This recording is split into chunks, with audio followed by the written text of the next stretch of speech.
አንድ ቢልዲንግ ሲሰራ በጣም ብዙ ሬንፎርስመንት ወይም ፌሮ መጠቀማችን የሚያመጣውን ችግር በዚህ ቪዲዮ እንመለከታለን። አንደር ሬንፎርስድ፣ ባላንስድ ሬንፎርስድ እና ኦቨር ሬንፎርስድ የሚባሉትን ኮንሴፕቶች በአጭሩ እናያቸዋለን።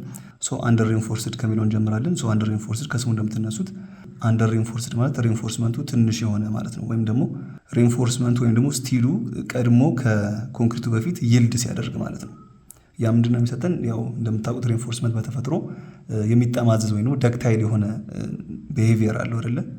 በአንዴ ስብር አይደለም የሚለው ደክታይል ነው። ቀስ እያለ ነው ቤንድ የሚያደርገው ማለት ነው። ስለዚህ ያ ምንድነው የሚጠቅመን መሰላችሁ? ሎድ በጣም በሚጫንበት ሰዓት ቤንድ ሲያደርግ ኮንክሪቱን ፑሽ ያደርገዋል ማለት ነው። እንደምትመለከቱት በዚህ ስዕል ላይ ፑሽ ሲያደርገው ቤንድ ያደርጋል ማለት ነው። ስለዚህ በዚህ ሰዓት ህንፃ ውስጥ ያሉት ሰዎች ጉዳት ሳይደርስባቸው ከህንፃው የሚወጡበትን ጊዜ ይሰጣቸዋል ማለት ነው። ዋናው ነገር እሱ ነው። ስለዚህ ደክታይል የሆነው ቢሄቪየር የሚፈለገው ለዛ ነው ማለት ነው። አንደር ሬንፎርስ ማድረጋችን እሱ ነው የሚጠቅመን።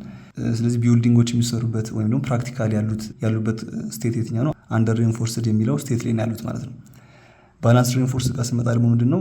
ባላንስድ ሬንፎርስድ ላይ እንደምትመለከቱት ያው እኩል በሆነ መልኩ ስቲሉም ኮንክሪቱም እኩል በሆነ ሰዓት ላይ ፌል ያደርጋሉ ነው ማለት ነው። ስቲሉም ይልድ ያደርጋል፣ ኮንክሪቱ ደግሞ ክረሽ ያደርጋል ማለት ነው። አዘ ሴም ታይም ኦልሞስት ያ ደግሞ ምንድነው የሚሆነው? ብሪትል የሆነ ፌሊየሪቲ ነው የሚሆነው። ምክንያቱም ሬንፎርስመንቱ ፌል በሚያደርግበት ሰዓት አዝ ሴም ታይም ደግሞ ኮንክሪቱን ፌል እያደረገ ከሆነ ብሪትል የሆነ ነገር ነው ማለት የሚያጋጥመው። ምክንያቱም ኮንክሪቱ እንደምታውቁት በተፈጥሮ የሚሰባበር አይነት ቢሄቪየር ነው ያለው እንጂ ቀስ ያለ ቤንድ የሚያደርግ ነገር ሳይሆን የሚሰባበር አይነት ቢሄቪየር ነው ያለው በተፈጥሮ። ስለዚህ ሰው ከህንፃ ውስጥ የሚወጣበትን ጊዜ አይሰጥም ማለት ነው፣ ብሪትል የሆነ ነገር ስለሆነ ማለት ነው። እዚህኛው ላይ ስቲል ክራኮች ይኖራሉ፣ ግን ስቲል ትልቅ የሆነ ዳሜጅ አይደለም የሚፈጠረው። እዚህኛው ላይ ስመጣ ግን ስትራክቸራል የሆኑ ክራኮች እና የተለያዩ አይነት መፈናጠሮችም ሊፈጠሩ ይችላሉ ማለት ነው፣ ወይም ይፈጠራሉ።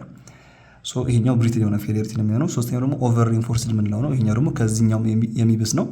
which is ሬንፎርስመንቱ ምንም ፌል ሳያደርግ ቀድሞ ኮንክሪቱ ክራሽ ያደርጋል ወይም ደግሞ ብሬክ ያደርጋል ማለት ነው። በዚህ ሰዓት ምንድነው ብሪትል የሆነ ፌሊየሪቲ ነው የሚፈጠረው በተመሳሳይ። ስለዚህ አሁንም በተመሳሳይ ሰዎች ከህንፃ ውስጥ የሚወጡበትን ጊዜ አይሰጣቸውም ማለት ነው። ስለዚህ ይሄም ትልቅ የሆነ ዳሜጅ ይፈጥራል ማለት ነው። ስለዚህ አንደር ሬንፎርስድ የሚለው መሆን መቻል አለበት ማለት ነው። ስትራክቸራችን አንደር ሬንፎርስድ እንደሆነ በደንብ ማረጋገጥ መቻል አለብን ማለት ነው።